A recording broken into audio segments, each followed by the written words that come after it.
Okay, so Comanche Omnibus 2,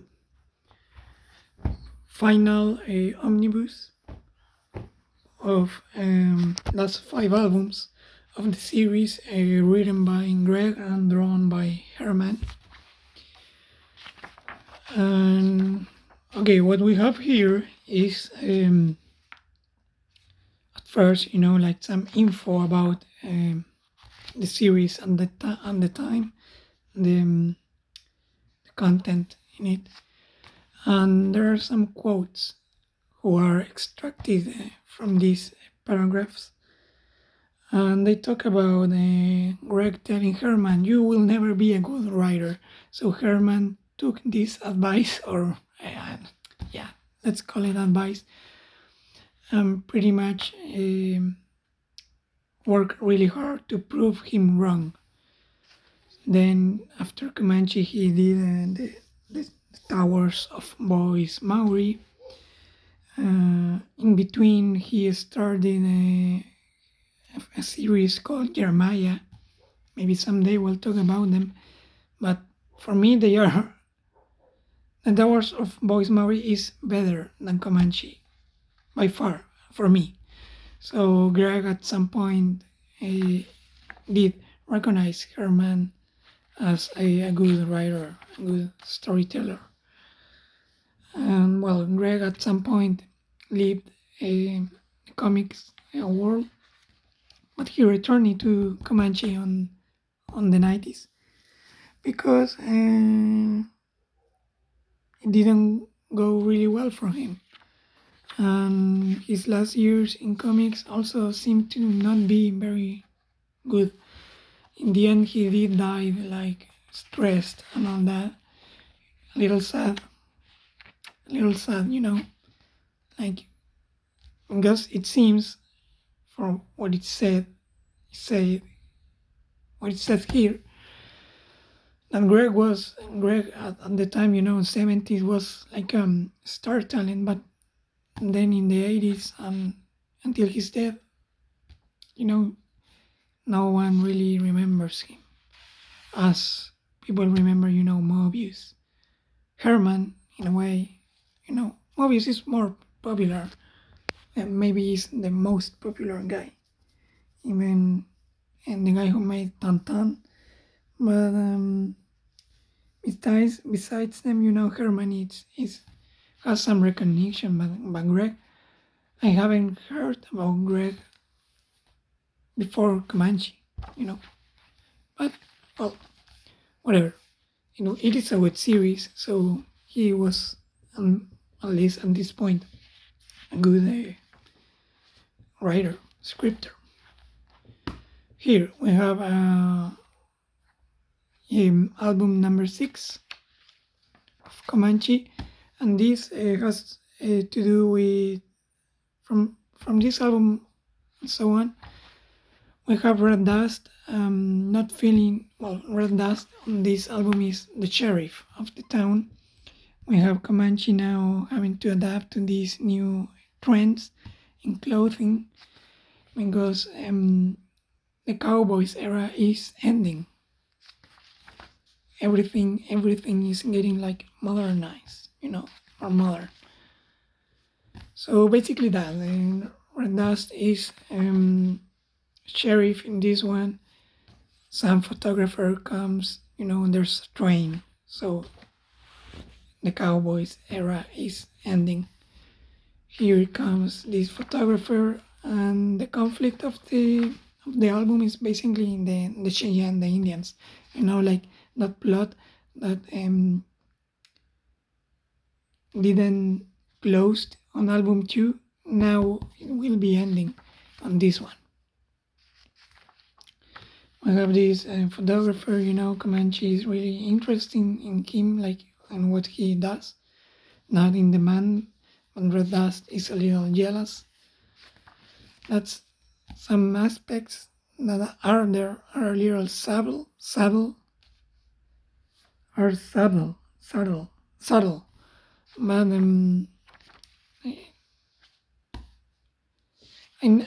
well, you don't read this for like romantic things, and it will not give them. But sure, whatever. The album is okay, it is in continuity with what has been happening. It has some great sequence, like this balloon. It adds up to this feeling of the series changing, the times changing. But it's not my favorite. My favorites are the album number 3 and 4, and this one is on that level of another great album or good album or another good episode of Comanche. Now, album 7 has to do with this election campaign and Comanche supporting this character, and Red Dust from the beginning is like, okay, I'm out. This is too much. It is not my world. And he leaves the city. And again, the problem, he's traveling, Hermann starts experimenting a little. And here is where I have some troubles with the series that I have already mentioned. And that's, I don't know why this is called Comanche, because on this album, Red Dust leaves town like on page 2, 2, 3, 4, and then he never comes back. So the album is basically the adventures of Red Dust. Again, he's always the protagonist, and sometimes the other characters don't even appear. Since this is 10 albums, there are so many albums that are like that. But okay, that's my main problem. He encounters some people, gets scammed in a way, and Hermann keeps drawing these nature landscapes in a really great way. Some experimentation again, like for flashbacks, and this album is very good. It is again typical Western, classical Western, but the tension is pretty great because he comes to this new ranch where this guy and his daughter, and this guy obviously has some dark past, and Red Dust wants to find out like what could it be, and these characters then appear someday, and they are looking for this man, and in the end everything gets revealed, like who was him. And again, French comics and this point in time and in the adventure genre tend to be really rigid, like in the way they are drawn, and the frames. And this right here is some cool experimentation, like this guy waiting for them to appear. They appear, and he's putting his hand on the gun, and you're looking this at the same time. Pretty great experimentation. Well, in the end, we have a lot of action. I will not be like diving into that, but it is a good album, a great album, at least for me.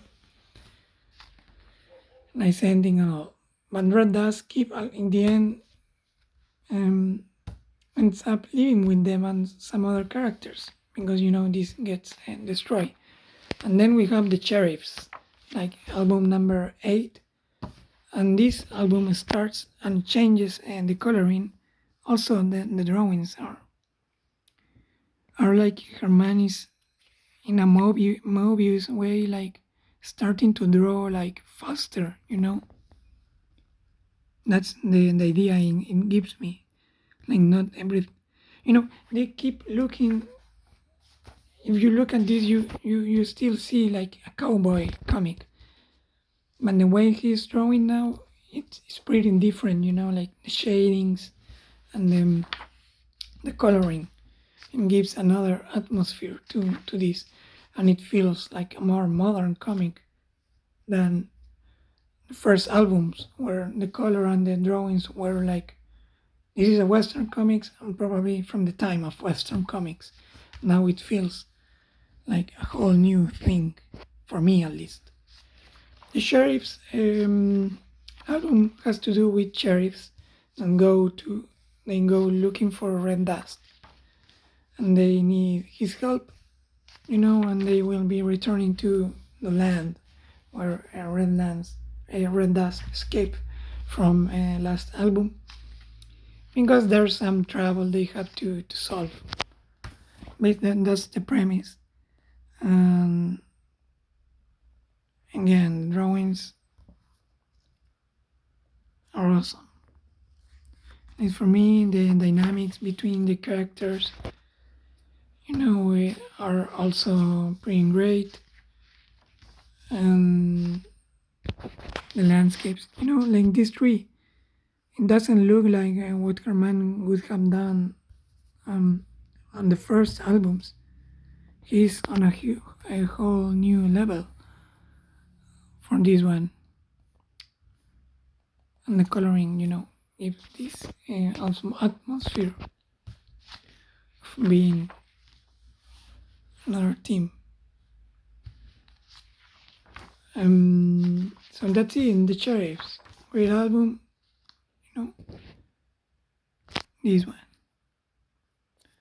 In the end, Red Dust comes back, finds Comanche, and everything gets to be another one of this Hermann pages where he draws a lot of characters on one drawing.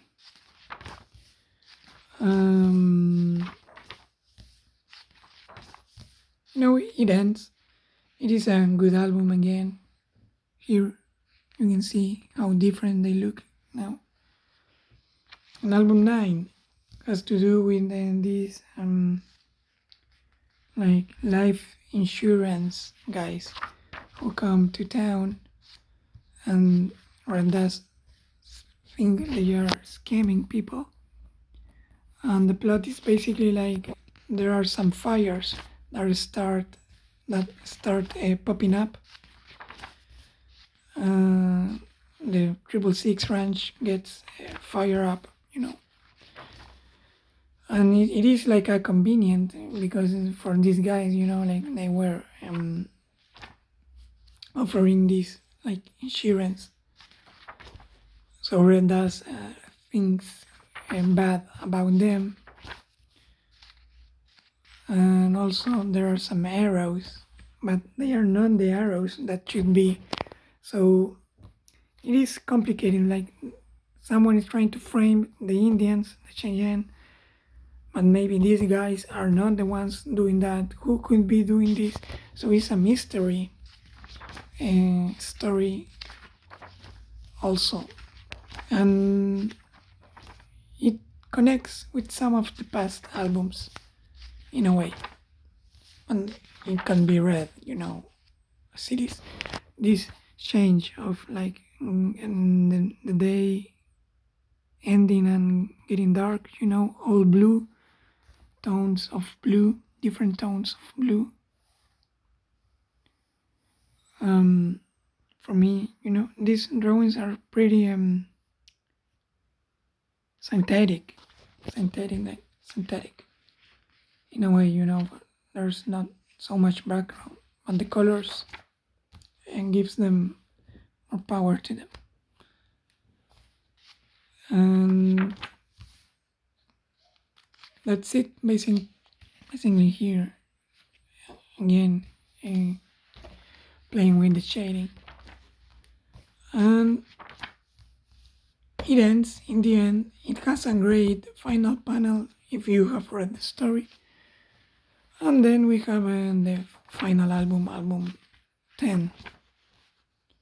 And again, it is a great album, it is greatly drawn. The color, it is weird, it gives you another atmosphere That is good.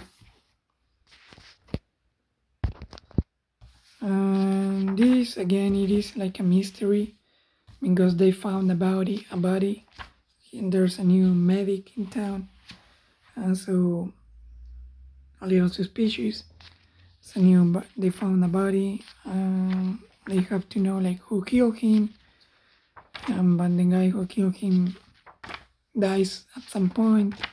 Red Dust comes to town, has to dress different, so it has again these clashes of the Cowboys era ending. This character appeared on album 4 or 3, I don't remember. I think 4, and he looks very different. Because Hermann is drawing different and the times are different. So that's good. Comanche does a lot on this album, this final album, and so that's pretty neat. And that's basically another mystery, another good album. Like you start reading this, some 4 or 5 pages, and you get stuck with it. You stuck with it till the end, and that's what a great read should be. When you enjoy the first read, you can go back to it if you really like it. But for me to say this is a good album is because when you first read it, was a great read. It grabbed you and didn't let you go. And these albums tend to do that. So they are great adventure albums. Some insane characters, and these appear and all that. And this is the end of the series on 1983. And then there was no Comanche until the 1990, I think, but without Hermann. So this was the end of the series at that time, and it is not an end. It is another album of it, another story, and that's also my problem with it. Like, well, then we have like these short stories, like old short stories. You can tell from the drawings that this is another kind of Hermann, and they are, like, if you're a fan, if you have read all, why not read this? But they are not anything like wow. Okay, so what was I talking about? Well, I haven't talked about the Towers of Bois Maury, but that series was also originally 10 albums, and each album was an adventure that happened like a year after the other one, the previous one. But what it did happen on the Towers of Bois Maury was that there was like a plot that was behind. If you read the first album, you heard that some characters that appear on every single album want to do something, and the last album is they and trying to do that. So it gives you closure. You end album 10 of Bois Maury and I think, yes, this was an ending. I don't want to keep reading, or I don't need another story. When this, you read album 10 and there's no ending for any character of the main characters. Comanche, Red Dust, Moon, Blab, I don't know how it's called in English, but, and the other ones, Toby. So that's also something that happens. You read the final album and doesn't feel like there's a closure to the series, because probably, and this was always the conception of the series, as a lot of Franco-Belgian theories like Thorgal, Blueberry, in this one, a lot of classical Tintin, Asterix, they are not meant to be finished. They are meant to be always open and telling new stories of the characters, like American comics, like Batman, Superman. The difference is that Batman, you have a run and the writer on that run tends to open a plot and he tends to finish it on the end of his run. But this is not how European classical series, long series works. They work always telling one story that begins, middle, end on one album. So this is what happens in this one. It ends album 10, but it's not. We don't get like the feeling of the series ending. So that's a little, like you get disappointed when it ends a little bit. At least, unless this is how this kind of series work, and I know it. I think Blueberry had an ending because Blueberry was published for so many years that at some point Mobius, because Charlier, who was the writer, died, and Mobius was like, I'm going to give it like an ending and the story of this character, and he gave the character an ending. But if any of the two would have died, we still be having stories of Blueberry. Maybe it also happened with Corto Maltese. The Corto Maltese character, like every album is just adventures of the character, and you can read any album first. And Hugo Pratt, when he died, he told, I don't want anyone to when I die to continue telling stories about Corto Maltese after some amount of years, and that years have passed. So now there's some new Corto Maltese stories being told, but that's the way they work, basically. It is the same as American comics, just they are not published. They don't publish an album every month. Sometimes it's one per year. Sometimes 1 year you have nothing, and you just lost interest in them at some point. Maybe you get back on them by the adventures you didn't bought, and that's basically it. But again, finishing the video, coming back to Comanche, and it is a good series. It is a good Western series. It has a lot of interesting elements to it, especially like in the way it is just an albums, but the series changes a lot between them. So that keeps the series fresh, for me at least. Like these changes of new people coming to town, being more modern than our protagonists having trouble to adapt to the new times, looking for adventures. Yes, it is pretty entertaining. It is a recommend read if you are into Western. If you are not into Western, it feels these pages like